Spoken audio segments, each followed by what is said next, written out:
तक हमने जो एनालिसिस किया वो टेक्स्ट बेस पे किया। हमारे पास एक टेक्स्ट था, उसको हमने कन्वर्ट कर दिया वर्ड क्लाउड के ऊपर। लेकिन जब हम प्रैक्टिकल वर्ड में आते हैं तो हमारे ज़्यादातर एनालिसिस टेक्स्ट की बेस पे नहीं होते बल्कि नंबर की फॉर्म में होते हैं। अच्छा, नंबर की फॉर्म में जब हम एनालिसिस करते हैं तो जो गूगल एनालिटिक्स हमें कंपोनेंट प्रोवाइड करता है उसका नाम गूगल शीट्स है। अभी तक हमने काम किया था गूगल डॉक्स के ऊपर, तो अब हम काम करेंगे गूगल शीट्स के ऊपर। अच्छा, गूगल शीट्स कैसे हमारे कंप्यूटर पे आएंगी, उसका तरीका एग्जैक्टली वही है जो हमने गूगल डॉक्स के हवाले से किया था। उसको मैं दोबारा दोहराऊंगा नहीं, आप लोग उसको बड़ी आसानी के साथ कर सकते हैं।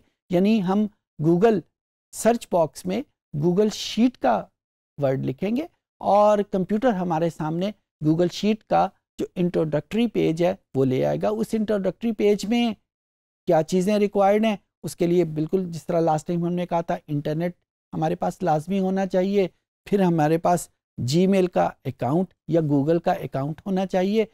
ये दोनों चीज़ें जब हो जाएंगी तो गूगल शीट का इंट्रोडक्टरी पेज हमारे सामने आ जाएगा। बिल्कुल उसी तरीके से वो हमें कुछ टेम्पलेट प्रोवाइड कर रहा होगा, कुछ हमारे सामने जो पहले से बनी हुई फाइल्स हैं हमारे कंप्यूटर में मौजूद हैं, हमारी गूगल ड्राइव में मौजूद हैं, उनको लिस्ट कर देगा और फिर हमें ऑप्शन दे देगा कि हम एक नई फाइल कैसे ओपन करेंगे। इम्पॉर्टेंट बात जो यहाँ पे याद रखने की है वो ये है कि गूगल डॉक की तरह जब हम गूगल शीट को किसी और फ्रेंड के साथ या अपने क्लाइंट के साथ या किसी और के साथ अगर हम शेयर करना चाहें तो हमें इसके लिए किसी यूएसबी स्टिक की ज़रूरत नहीं है, यूएसबी ड्राइव की ज़रूरत नहीं है। हम बड़ी आसानी के साथ उसको शेयर कर सकते हैं। और शेयर कहाँ से होगा, जिस तरह गूगल डॉक में हमने स्क्रीन के राइट अपर कॉर्नर के ऊपर शेयर का बटन मौजूद था, गूगल शीट में भी बिल्कुल उसी तरीके से अपर राइट कॉर्नर के ऊपर शेयर का बटन मौजूद है। जो ही हम शेयर के बटन को प्रेस करेंगे वो हमें ऑप्शन दे देगा कि किस यूज़र के साथ हम इसको शेयर करना चाहते हैं, उस यूज़र का हम एड्रेस लिखेंगे और ये फाइल आपकी उसके साथ ऑटोमेटिकली शेयर हो जाएगी। आइए हम कंप्यूटर के ऊपर इस गूगल शीट को मज़ीद एक्सप्लोर करते हैं।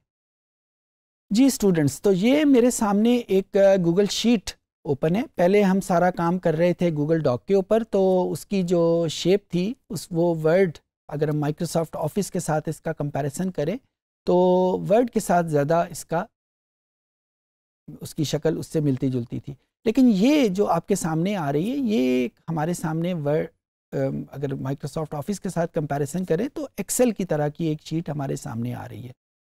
कुछ चीज़ें बहुत इंपॉर्टेंट है इसके हवाले से। मैं यहाँ पे एस्यूम कर रहा हूँ कि आप लोग ये गूगल शीट फर्स्ट टाइम देख रहे हैं, तो मैं बिल्कुल बेबी स्टेप्स में चलूँगा। अगर ये चीज़ें आपको पहले से आती हैं आपके लिए एक बोनस हो जाएगा, नहीं तो हम सब एक सेम पेज पे आ जाएंगे जिससे हमारे लिए समझना आसान हो जाएगा। ओके, जब हम इस शीट को देखते हैं तो सबसे पहली चीज़ जो हम यहाँ पे देख रहे हैं वो ये कस्टमर डी बेस एक नाम लिखा हुआ है। ये वो जगह है जहाँ पे हम इस पर्टिकुलर फाइल जो हम डेवलप करेंगे उस डेटे का नाम यहाँ पे लिखेंगे। अगर हम नाम चेंज भी करना चाहते हैं तो नाम चेंज करके भी लिखा। जी, सबसे ऊपर ये कस्टमर डी बेस ये नाम लिखा हुआ आ रहा है और ये सिग्निफाई करता है कि जो डेटा हम यहाँ पे यूज़ कर रहे हैं उसको हमने नाम क्या दिया हुआ है। और जाहिर है अगर हम कस्टमर डी बेस के अलावा, मैंने इसका नाम कस्टमर डी बेस रखा हुआ है, आप इसका नाम कुछ और भी रख सकते हैं। अभी हम एग्जाम्पल में एक और फाइल यूज़ करेंगे जिसमें इसका नाम डिफरेंट होगा। दूसरी चीज़ जो यहाँ पे बहुत इंपॉर्टेंट है, वैसे तो स्लाइड के ऊपर बहुत सारी चीज़ें हैं लेकिन दूसरी चीज़ जो बहुत इंपॉर्टेंट है मैं डिस्कस करना चाहता हूँ वो इस कस्टमर डी बेस के नीचे कुछ चीज़ें लिखी हुई हैं, file, edit, view, insert, format. अच्छा, ये वो चीज़ें हैं जिनको हम कंप्यूटर की ज़ुबान में मेन्यू कहते हैं। हर उस एप्लीकेशन में जहाँ पे ये मेन्यू मौजूद है उसको हम कहते हैं मेन्यू ड्रिवन एप्लीकेशन। अच्छा, बहुत सारी कंप्यूटर की एप्लीकेशन है जहाँ पे ऐसा कोई मेन्यू मौजूद नहीं होता। अच्छा, मेन्यू का हमें फ़ायदा क्या होता है? मेन्यू का फ़ायदा ये है कि हम अपने माउस की मदद से इसको इस्तेमाल कर सकते हैं। किसी भी लफ्ज़ के ऊपर हम क्लिक करेंगे उसके मुताबिक एक्शन कंप्यूटर परफॉर्म कर देगा। हमें कोई चीज़ लिख के इंस्ट्रक्शन नहीं देनी पड़ेगी।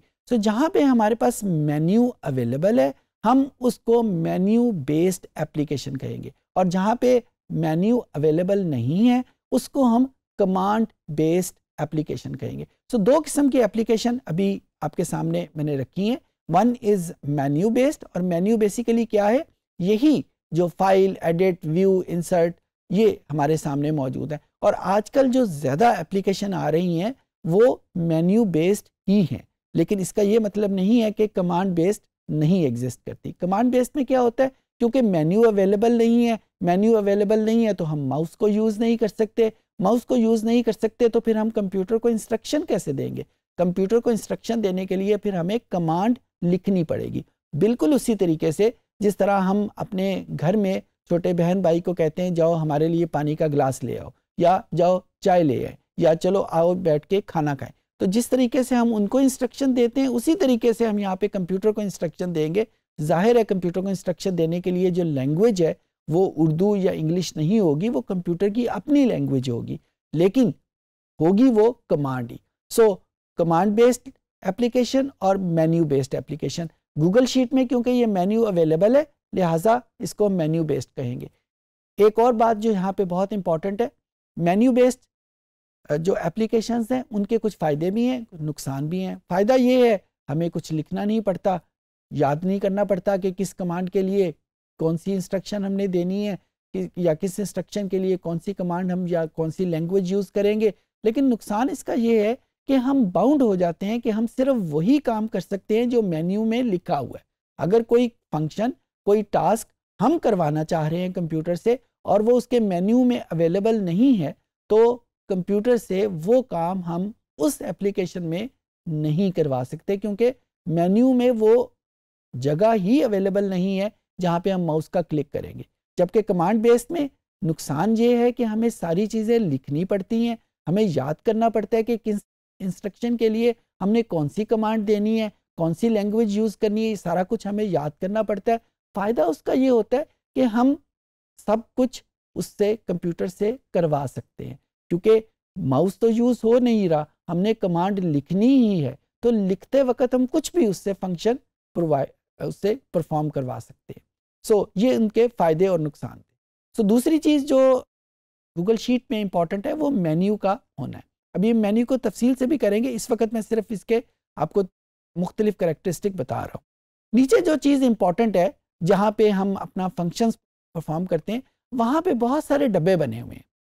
अच्छा, ये कुछ डब्बों के ऊपर अगर आप इसमें फर्स्ट रो में देखें तो ABCDE लिखा हुआ है, यहाँ पे फर्स्ट कॉलम में हमारे पास 1 2 3 4 5 लिखा हुआ है। अच्छा, ये खामखा नहीं लिखा हुआ, इसका एक पर्पस है, इसका एक फ़ायदा है।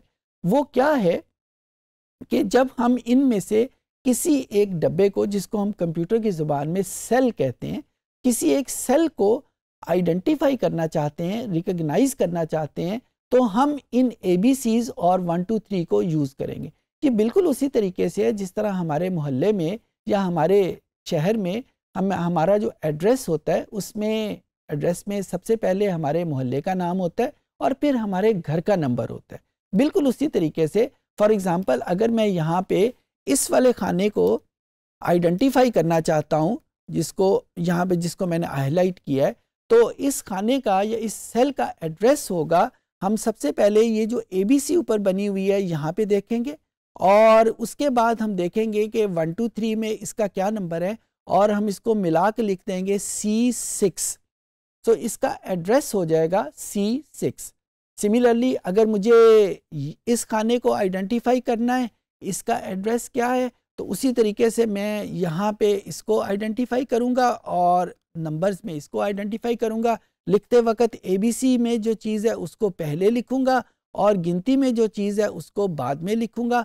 तो ये मेरे पास इस खाने का एड्रेस हो जाएगा B10। सो इस तरीके से मैं इन ABCs और 1 2 3 को यूज़ कर लूँगा रेफरेंसिंग के लिए। ये एक बात थी। दूसरी बात ये है कि ये जो रेफरेंसेस हैं ये ज़रूरी नहीं है कि किसी एक सेल के बारे में हो, ये ग्रुप ऑफ सेल के बारे में भी हम परफॉर्म कर सकते हैं। ग्रुप ऑफ सेल कैसे?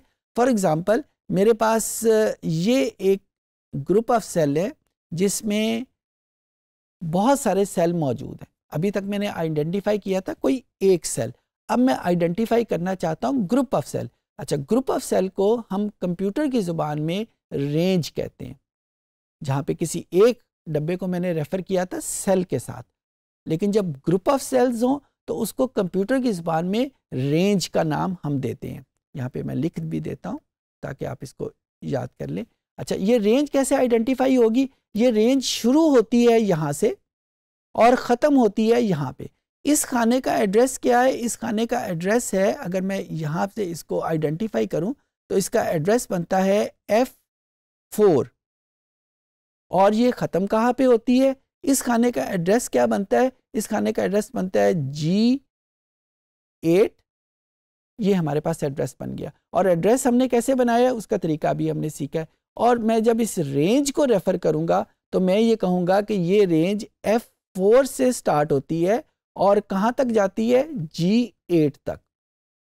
अच्छा, अब इसको, ये तो मैंने जो आपके सामने लिखा है ये मैंने आम ज़ुबान में लिखा है। जब मैं इसको कंप्यूटर की ज़ुबान में लिखूंगा तो इसको लिखने का तरीका थोड़ा सा डिफरेंट हो जाएगा। वो क्या होगा? मैं लिखूंगा F4 और उसके आगे ये 2 नुक्ते डालूंगा। इसका नाम तो कॉलन है और ये आपके कीबोर्ड के ऊपर मौजूद है। अगर आप अपने स्टैंडर्ड कीबोर्ड यूज़ कर रहे हैं तो जो L की है, उस L की के अगली की जो है ये कॉलन की है।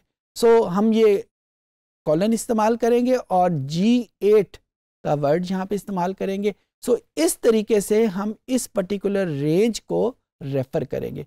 सो गूगल शीट में जब मैं C6 लिखूंगा या B10 लिखूंगा उसका मतलब होगा ये सिर्फ एक सेल को रिकग्नाइज हो रहा है। और जब मैं कॉम्बिनेशन ऑफ रेफरेंसेस लिखूंगा, जिस तरह अभी मैंने आपके सामने लिखा F4 कॉलन G8, तो उसका मतलब होगा ये एक रेंज ऑफ सेल है।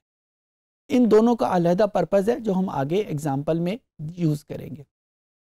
तीसरी चीज़ जो बहुत इम्पॉर्टेंट है, जो मुख्तलिफ फंक्शन गूगल शीट परफॉर्म कर रही है, वो फंक्शंस सारे के सारे इस पर्टिकुलर मेन्यू के नीचे वाली लाइन में लिखे हुए हैं। कुछ जो ज़्यादा इम्पॉर्टेंट है वो यहाँ पे लिखे हुए हैं, कुछ जो ज़्यादा इम्पॉर्टेंट नहीं है वो हम कमांड के ज़रिए या किसी और तरीके से यहाँ पे लिख देंगे। आई होप कि ये गूगल शीट के हवाले से जो चीज़ें आपको समझ आ गई होंगी। अभी हमने देखा कि गूगल एनालिटिक्स के एक और कंपोनेंट जिसका नाम गूगल शीट्स था, उसको हम कैसे इस्तेमाल कर सकते हैं। जो याद रखने की बातें हैं कि गूगल शीट किसी टेक्स्ट बेस्ड एनालिसिस में हमारे काम नहीं आती, बल्कि ये न्यूमेरिकल एनालिसिस, यानी जब हमारे पास नंबर मौजूद हों और उनको हमने अपनी रिसर्च में, अपने एनालिसिस में, अपने इशू के प्रॉब्लम के हवाले से इस्तेमाल करना हो तो हम इसको कैसे इस्तेमाल करेंगे, ये आज हमने सीखा। एक बात बहुत इम्पॉर्टेंट है, याद रखने की है, वैसे आपके जहन में ही होगी कि जिस तरह गूगल डॉक्स में हमारे पास Google analytic additional facility provide करता है कि बहुत सारे एडिशनल इंस्टॉलेशन या एडिशनल एप्लीकेशन हम इस्तेमाल कर सकते हैं, उसी तरीके से गूगल शीट में भी हम बहुत सारी एडिशनल इंफॉर्मेशन भी, एडिशनल एप्लीकेशन भी इस्तेमाल कर सकते हैं। हमारे जो अगले सेशंस हैं उनमें हम ये एप्लीकेशन और गूगल शीट्स को किस तरह इस्तेमाल करते हैं वो बहुत तफसील के साथ सीखेंगे।